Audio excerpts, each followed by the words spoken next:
अब तीसरी चीज जो समझदार लोग कभी नहीं करते वो है अपनी लाइफ का रिमोट कंट्रोल दूसरे के हाथ में दे देना। एक सवाल आपसे पूछता हूं, अगर कोई आपको क्रिटिसाइज करता है या नेगेटिव फीडबैक देता है या नेगेटिव कमेंट करता है तो क्या आप उसे अपनी इंसल्ट समझ के बुरा मानते हो? सच सच बताना, दिल पर हाथ रखकर झूठ मत बोलना। मानते हो ना?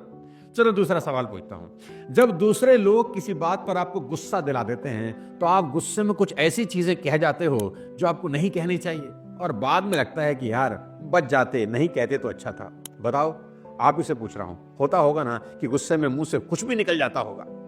चलो तीसरा सवाल पूछता हूं, क्या आप दूसरों की कही बातों के अकॉर्डिंग अपने गोल शिफ्ट कर लेते हो? क्या आप कुछ बढ़िया काम कर रहे थे, मजा आ रहा था, अचानक पीछे से किसी ने कह दिया अरे तुझसे ये होने वाला नहीं है, और आपने अपना रास्ता बदल लिया। ऐसा होता होगा ना? आपका दिन कैसा रहेगा, क्या ये इस बात पर डिपेंड करता है कि दूसरे आपके साथ बर्ताव कैसा करते हैं? दोस्तों, अगर इन सब बातों का जवाब हाँ है तो इसका मतलब आपने आपकी जिंदगी का रिमोट किसी दूसरे के हाथ में दे रखा है। वो जब चाहे आपको नचा देता है। आपको ओपरा विनफ्रे की कहानी सुननी चाहिए। एक बेहद गरीब परिवार में बड़ी हुई वो लड़की जिसका बचपन में कई लोगों ने यौन शोषण किया, सिर्फ 14 साल की उम्र में प्रेग्नेंट हो गई, बच्चे को जन्म दिया पर बच्चे की मौत हो गई। हाई स्कूल के बाद रोजी रोटी कमाने के लिए रेडियो स्टेशन पर काम करने लगी और बाद में जब मेहनत करके टीवी न्यूज एंकर बन गई तो उन्हें नौकरी से निकाल दिया गया, ये कहकर कि उनका प्रसारण अच्छा नहीं है, मतलब उनको ठीक से बोलना नहीं आता। Well, there aren't many things that can withstand the test of time and यहां सीखने वाली बात क्या है जानते हैं? मैं बताता हूं। जिस इंसान ने ओपरा विनफ्रे को नौकरी से निकाला, उस इंसान की राय को ओपरा विनफ्रे ने अपने ऊपर हावी नहीं होने दिया, बल्कि उसके उलट उन्होंने अपना ही टॉक शो बना दिया और 32 साल की उम्र में उनका टॉक शो पूरे देश में मशहूर हो गया। Do they say we're rude? No.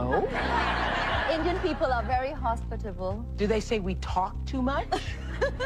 Opinionated, maybe. They say we're opinionated. Do they say we get a lot of divorces? Ah, that could be a discussion.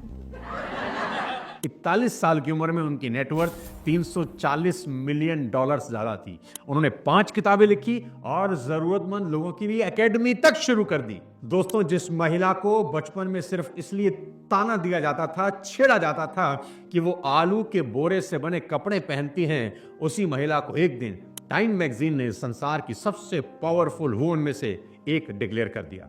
क्या सबक मिलता है इससे? यही कि ओपरा विनफ्रे ने अपना रिमोट किसी के हाथ में नहीं दिया और अपना भविष्य, अपना फ्यूचर खुद बनाया।